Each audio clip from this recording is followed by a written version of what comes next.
I still remember the sound of Mia's voice when I opened the door that night.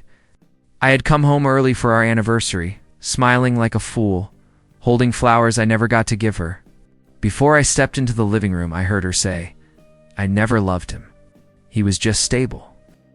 My breath froze. I leaned against the wall, shaking, wondering if I had misheard. But then she laughed. A cold laugh I didn't recognize, and added, "Ethan was always too easy to control." Those words cut deeper than anything I had ever imagined that night again. I stepped forward, and the floor creaked under my shoe. Mia spun around, her smile dying when she saw me. "Ethan, you're home early," she whispered. I asked, "Stable, Mia? That's what I was to you?" She didn't answer. Her phone buzzed, and she quickly declined the call. I recognized Daniel's name on the screen. My stomach twisted. I said, "Why is my brother calling you this late?" She sighed like I was an inconvenience and muttered, "He said you'd show up. We were supposed to talk tomorrow." I felt the room tilt, and my voice broke in pure disbelief. Before I could ask anything else, Daniel walked in through the back door like he owned the place. "Good," he said, smirking. "Saves us time." I stared at him and whispered, "You knew? You planned this?" Daniel shrugged. "Business is business, Ethan. You were never meant to lead the company." I stepped closer and growled, "So you used my marriage to take everything." He laughed. "Mia made her choice." Mia tried to speak, but I raised my hand. "Don't," I said. "Not tonight." My chest felt like it was breaking open as both of them watched me fall apart tonight. My mother arrived minutes later, as if she had been waiting for this moment. "Ethan, stop acting dramatic," she said. I stared at her, begging her to tell me this wasn't real. She brushed past me and kissed Daniel on the cheek. "We decided he will take your position," she said calmly. My voice shook. "You decided? Without me?" She waved her hand. "You're too soft. Daniel has the strength you lack." I whispered, "And Mia?" My mother looked at her and said, "She deserves better than a man who can't keep up." I felt myself crumble inside that night. I turned to Mia, hoping for one moment of honesty. "Tell me this isn't what you wanted." She looked away. "It's easier like this, Ethan," I asked. "Easier for who?" She didn't answer. Instead, Daniel placed a folder on the table. "Sign these," he said. "Divorce, asset transfer, everything clean."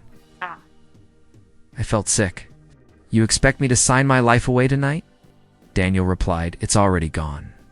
We're just finishing paperwork." I looked at Mia again and whispered, "Did you ever love me?" Her silence hurt more than any words could. I picked up the pen slowly in that moment. Mark entered the house then, stating that he'd been dragged into something unfortunate. "Ethan, man, don't make this harder," he said. I stared at him. "You knew too?" He sighed. "It's better this way. Just accept it." I felt my heartbeat go hollow. "You were my friend," I whispered. Mark looked away. "I tried to warn you." "No, you didn't." Daniel tapped the table. "Sign Ethan." My hand trembled as I wrote my name. Every stroke felt like it carved another piece out of me. When I finished, I set the pen down quietly, feeling emptied. I walked toward the door without looking back. Mia called my name gently, like suddenly she cared. "Ethan." Wait, I raised my hand. "No more lies." Daniel muttered something about me being dramatic, but his voice faded behind me. My mother didn't say anything at all. Mark tried to pat my shoulder, and I stepped away from him. "Don't touch me," I said softly. The hallway felt colder than the night outside, but I kept moving. I could barely breathe, but I forced myself to open the door and step into the darkness waiting for me that night once more. The moment the door shut behind me, I felt something inside me die. I didn't cry. I didn't scream. I just stood there, listening to the silence pressing against my chest. Everything I had built, everything I had loved, had been stolen in one night by the people I trusted most. I whispered to myself, what did I do to deserve this? No answer came. The street was empty, and the cold air touched my face like a warning.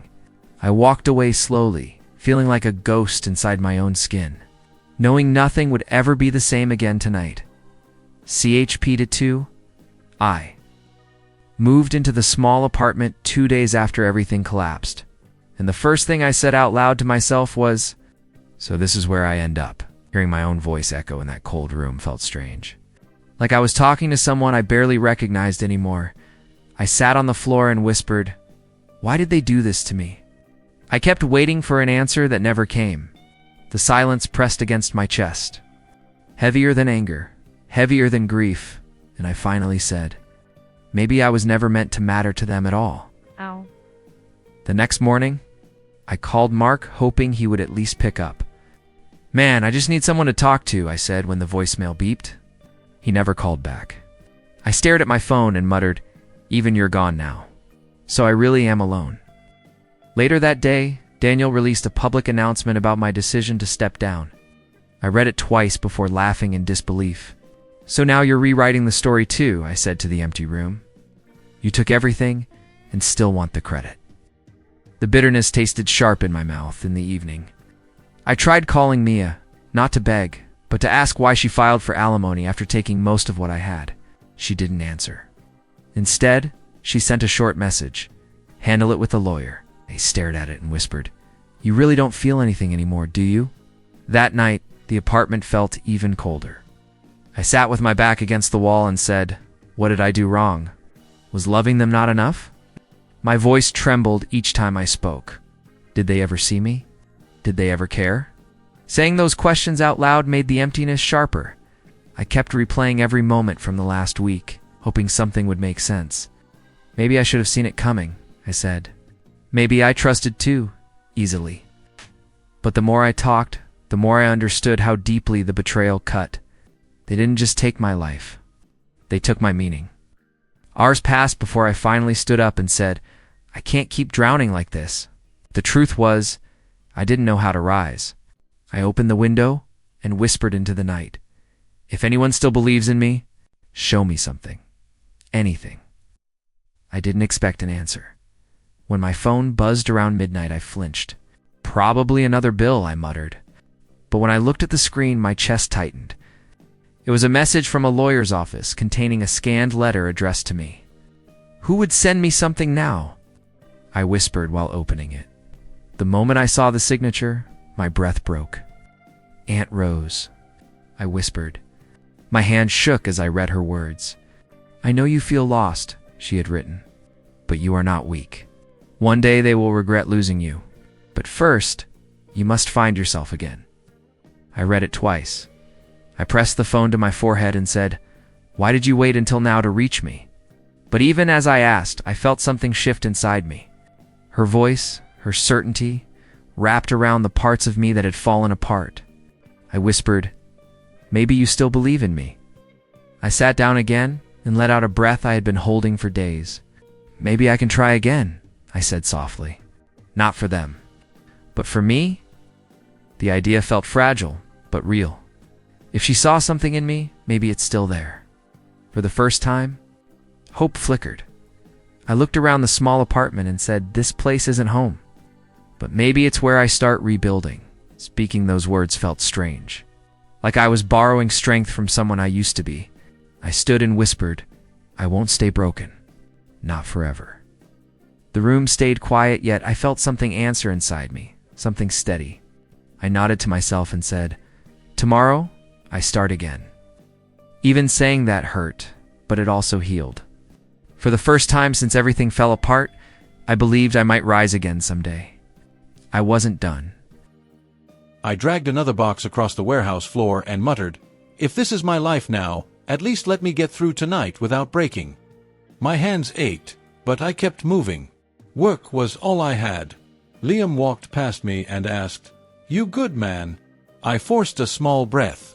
"Not really, but I'm here, aren't I?" He nodded.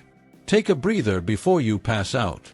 "I'll rest when I feel like a person again," I said, half joking, half honest. I sat on a crate near the loading dock. The cold air stung my face. I whispered, "Aunt Rose, I hope you were right about me." Saying her name helped me breathe. A soft voice came from behind me. "You talk to crates often, or am I special tonight?" I turned fast. A woman stood there holding a clipboard, her smile warm but curious. "Sorry, I said. Didn't know anyone was listening. I wasn't trying to, she replied. You just looked like someone who needed a voice that wasn't in your own head. I stared at her. That obvious? She nodded gently. Pain always is. I tried to laugh it off. Well, I'm fine. No, she said, stepping closer. You're carrying something heavy, and it's not the boxes. I sighed. Look, it's been a rough month. She tilted her head. Rough enough that you sit alone and whisper to ghosts? Her words hit hard. You really don't hold back, do you? Not when someone looks like they're about to fall apart, she said. What happened? I hesitated. You don't know me. She sat beside me. True. But sometimes strangers listen better than friends. Something in her voice cracked my silence. Fine, I said. My wife left me. My family threw me out of our business. My brother humiliated me publicly. My best friend disappeared. Everything collapsed in 1 week. She blinked slowly. And you're still standing. Barely, I whispered. She asked softly, What's your name? Ethan. I'm Grace, she said. And I need to ask you something important. What now? She leaned against the crate. Are you going to let them write your story? I froze. What does that mean? It means you're living like someone who surrendered, she said. And that doesn't match your eyes. My eyes? Yes, she said. They look angry, not defeated. I looked away. I don't have the strength to fight anyone anymore. Grace shook her head. You don't need strength to fight. You need purpose. I laughed bitterly. And where do I find that? In another warehouse shift. She smiled. Maybe not here. But my father might help you. I stared at her. Why would he help a stranger? He hates wasted potential, she replied. And you're dripping with it. You don't even know me. I know broken men, she said softly. And I know they can rise if someone hands them the right tools. I rubbed my face. I don't want pity. I'm not offering pity, she said. I'm offering direction. I exhaled slowly. Fine. I'll meet him. But don't expect miracles. I don't, she said. I expect effort.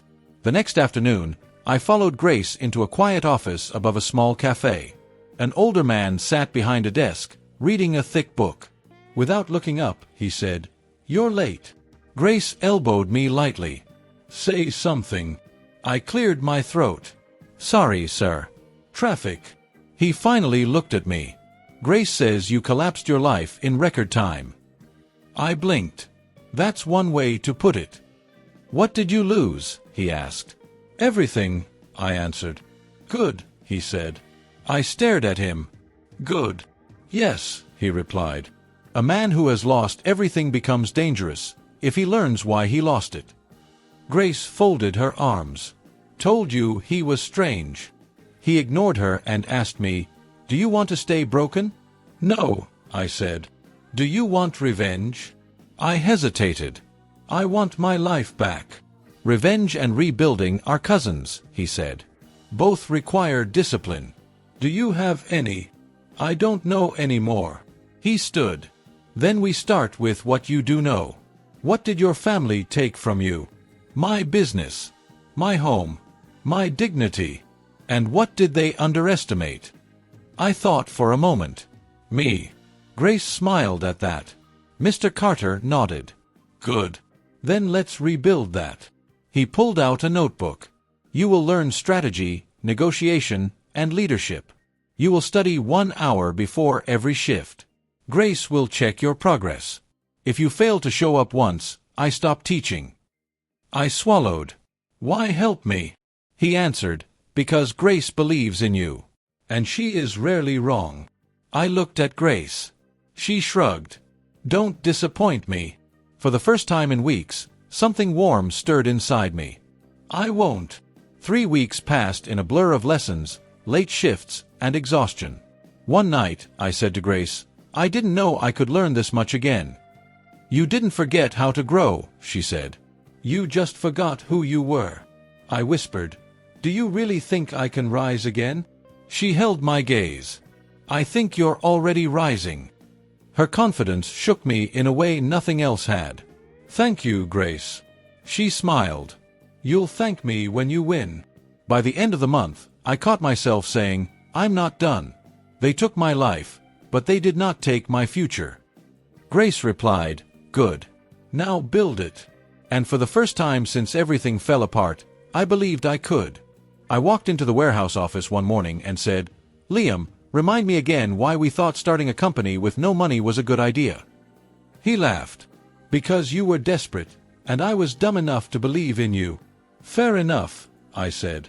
But it's working, isn't it? He nodded. Working better than it should.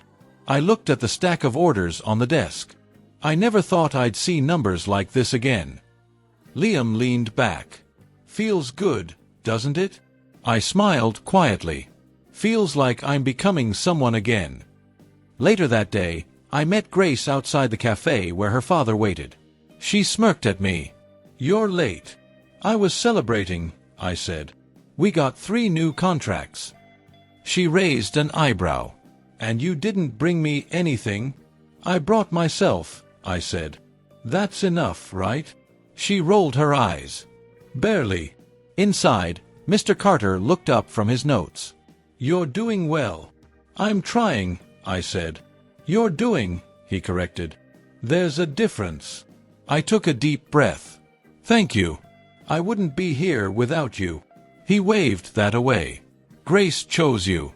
I simply followed her instincts. Grace muttered, Finally, someone admits I'm always right. I laughed. I never said always. You're getting braver, she said. Careful, or I might start expecting more. Maybe that's not a bad thing. She looked at me for a moment too long. Maybe not. 3 months passed like that. Work, lessons, late-night conversations. One evening, Liam rushed into my office. Dude, have you heard? Heard what? I asked. Daniel screwed up big time, he said. His whole investment thing crashed. I blinked. Seriously? Yeah. People are calling it the worst decision he's ever made. I leaned against the wall. He always thought he couldn't fail. Liam shrugged. Looks like karma finally slapped him. I didn't wish for that, I said quietly. You didn't have to, he replied. He built his own cliff. Later, Grace called me. You sitting down? Should I be? Probably, she said.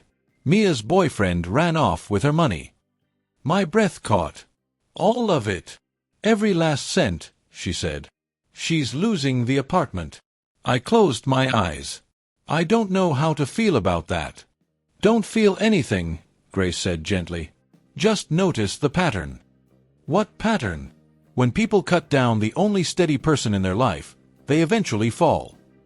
That sounds harsh. It's also true, she whispered. A week later, Liam walked in again. More news. I sighed. What now? Mark got exposed in a fraud case, he said. It's everywhere. I shook my head. I trusted him. And he betrayed you, Liam said. Now he's drowning. Karma again. I sat down and whispered, Why does none of this make me happy? Because you're not like them, he replied. That's why you'll win. That night, I told Grace, I feel guilty hearing about their downfall. She crossed her arms. Did you hurt them? No. Did you steal from them? No. Did you betray them? Never. Then let them deal with their own consequences, she said. You're not responsible for their destruction. I whispered, Maybe you're right. She smirked. Maybe. I'm always right. I laughed. Why do I keep giving you that confidence? Because you like me, she said without blinking. I froze. Do I? She smiled softly. You will when you're ready. I didn't know how to respond, so I said, Let's focus on the company instead. Coward, she whispered playfully. Absolutely, I said. One emotional crisis at a time. 2 months later, Liam called out from across the office. We did it. We're officially expanding. I stared at him. Are you serious? We're getting a bigger building, he said breathlessly. You pulled it off. I laughed, overwhelmed. We pulled it off. We celebrated until my phone buzzed with an unknown number. I answered. Hello. A calm voice said, Mr. Ethan? Yes. This is Mr. Walton, the voice said. I believe we need to talk. About what? Your family has filed a lawsuit to halt your expansion. My heart dropped. Of course they did, I whispered. Don't panic, he said. You have more power than you think. I exhaled shakily. I don't feel powerful. That's because you haven't fought yet, he replied. I don't know if I'm ready to. You're already winning, he said. They wouldn't attack you otherwise. Grace walked in and saw my expression. What happened? They're trying to sue me, I said. My family. She sighed. Figures. They can't stand that you're doing better. I don't want another war, I said. She stepped closer. Then win quickly. I shook my head. I don't know how. She took my phone. Mr. Walton, this is Grace. He'll fight. Just tell us what to do. I stared at her. You decided that for me? No, she said. I reminded you who you are. And who is that? A man rising, she whispered. A man who won't let them take anything again. I breathed deeply. You're right. She smiled. I always am. I finally said the words I'd been avoiding. It's time to fight back. When I stepped into the courtroom, I said, let's finish this. Mr. Walton whispered, stay calm. Let them talk first. I nodded. I'm not afraid. My mother called out, Ethan, please listen. I raised my hand. We'll talk when this is over. Daniel said, you don't have to do this. I answered, I already am. Mia spoke softly, Ethan, can we talk before it starts? No, I said. Everything we needed to say was said the night you abandoned me. She murmured, I didn't want it to end like this. I replied, you ended it the moment you chose them over me. Grace leaned toward me and whispered, you're doing fine. I'm only telling the truth, I said. When the judge entered, I said quietly, I'm ready. Daniel muttered, this is ridiculous. I said, what's ridiculous is you trying to steal from me again. My mother whispered, we only want what's fair. Fair. I said, you took everything once. Now you want more. Mr. Walton stood. Your Honor, we have clear evidence that this lawsuit is an attempt to sabotage my client's business. Daniel interrupted. His success happened too fast. Something isn't right. I answered, what's not right is you thinking I'd stay small forever. Mia said, Ethan, please, we don't want to hurt you. I looked at her. You already did. The judge asked, Mr. Ethan, do you wish to speak? Yes, I said. I do. I stood and said, I built my company from nothing. I worked night shifts, studied every spare hour, and fought through the destruction they caused. I didn't attack them. I didn't sabotage them. I didn't take anything from them. They came after me because they couldn't stand that I rose without them. Daniel cut in, you're lying. I said, show proof. You can't. He said, we supported you for years.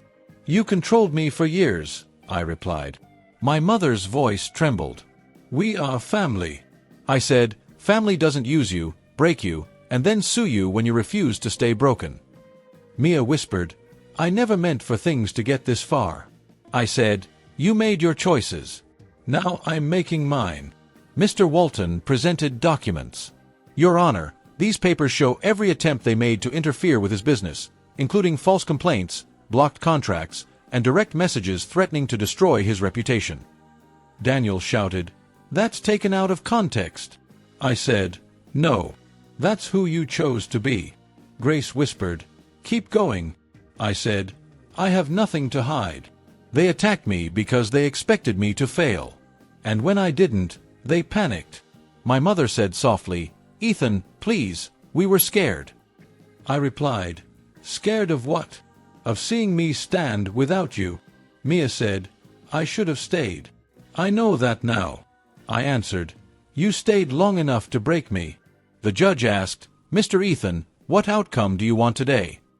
I said, I want them to stop trying to destroy what I built.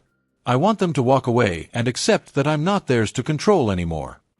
Daniel said, you owe us. I looked at him. I owe you nothing. Mr. Walton added, my client built his entire success alone. They contributed nothing except obstruction. The judge reviewed the papers. Silence fell. Then the judge said, based on the evidence, this lawsuit is dismissed. Furthermore, the family is prohibited from interfering with Mr. Ethan's business in any capacity. I exhaled. Thank you, Your Honor. Daniel said, you can't do this. The judge repeated, case dismissed. My mother whispered, Ethan, please, don't walk away from us. I said, you walked away first. Mia said, I'm sorry. I truly am. I replied, it's too late for sorry. Daniel muttered, you'll fail without us. I said, I already succeeded without you. Grace touched my arm. Let's go. Yes, I said. It's time. As we walked out, Mia called, Ethan, please just listen. I said, not today. Outside the courtroom, Grace asked, how do you feel? I said, like I finally broke free. Mr. Walton said, you handled that well. Thank you, I replied. I couldn't have done this alone. Grace said quietly, you weren't alone. You had us. I nodded. And I'm grateful. Mr. Walton said, your company will grow faster now that the obstacles are gone. I said, then let's keep building. Grace smiled. You sound different. How? I asked. Lighter, she said. Like you're breathing again. I looked at her. For the first time, I think I am. She stepped closer. You did something powerful today. I just told the truth, I said. No, she whispered. You claimed your life back. I said, maybe I did. She nodded. And now you get to choose what comes next. I whispered, freedom. That's what comes next. And after that, she asked. I smiled slightly. I'll figure it out. One choice at a time. Grace said, whatever you choose, I'll be here. I breathed deeply. Then I'm not afraid anymore. She said, good. You were never meant to be. As we stepped outside, I whispered, they never expected this return. Grace replied, that's why it was perfect. I said, I'm free, Grace. Finally free. I opened my apartment door and said, if you're here to fight, leave now. My mother stepped inside and whispered, I'm here to ask for forgiveness. I looked at her and said, forgiveness isn't something you ask for after destroying someone. She replied, I didn't know what I was doing. I answered, you knew enough to choose them over me. She said, Ethan, please come back to the family. I shook my head.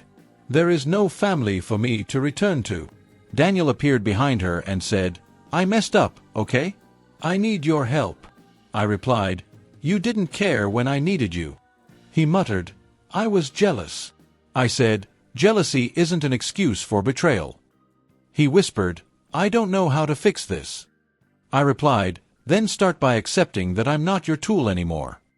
My mother said, we've lost everything. I answered, I warned you once. You didn't listen. She said, we thought you'd forgive us. I replied, forgiveness doesn't work when the wounds are still bleeding. Then Mia stepped into view, her voice shaking. Ethan, please talk to me. I said, why are you here? She whispered, because I ruined everything. I know that now. I answered, you knew it then too. You just didn't care. She said, I want another chance. I replied, you had every chance. She cried, I was confused. I said, no. You were comfortable hurting me. She said, I loved you. I replied, if that was love, I'm glad I lost it. She begged, can we start over? I said, I don't feel anything for you anymore. Daniel said, you're really walking away from us? I answered, I already walked away the night you broke me. My mother whispered, "We were wrong." I replied, "You were, but that doesn't change what happened." She asked, "Isn't there anything left in your heart for us?" I said, "There's something left, for myself." Mia asked, "So that's it?" I answered, "Yes. That's it." Daniel muttered, "We never thought you'd become this cold." I replied, "I'm not cold. I'm healed." My mother said, "We need you." I said, "You never needed me. You needed control." Daniel said, "Stay. Please." I replied, "I can't stay where I'm only valued when I'm useful." Mia whispered, "I'm sorry, Ethan." I answered, "I hope you find peace, but I won't go back." Grace stepped beside me and asked, "Do you want me to stay?" I said, "Yes. Stay." My mother said, "Who is she?"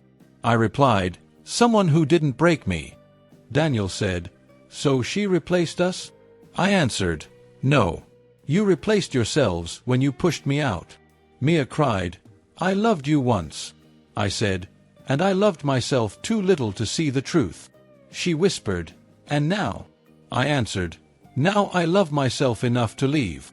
My mother said, "Please don't go." I replied, "I have to." Daniel asked, "Why?" I said, "Because staying here means losing myself again." Grace squeezed my hand and whispered, "You don't owe anyone anything." I nodded. "I know." Mia cried, "Ethan, please don't walk away." I said, "I'm not walking away out of hate. I'm walking away because I finally learned to live." I turned toward the door. Daniel said, "You'll regret this." I answered, "I regret trusting you. Nothing else." My mother whispered, "We can fix this." I replied, "Not everything can be fixed." Mia asked one last time, "Is there nothing left for me?" I said, "Not anymore." Grace held my hand as we stepped out. She asked, "Are you okay?" I whispered, "For the first time, yes." I stepped forward and said, "I choose freedom over broken promises." I looked back only once and said, "They took everything from me once, but losing me was the price they never expected to pay."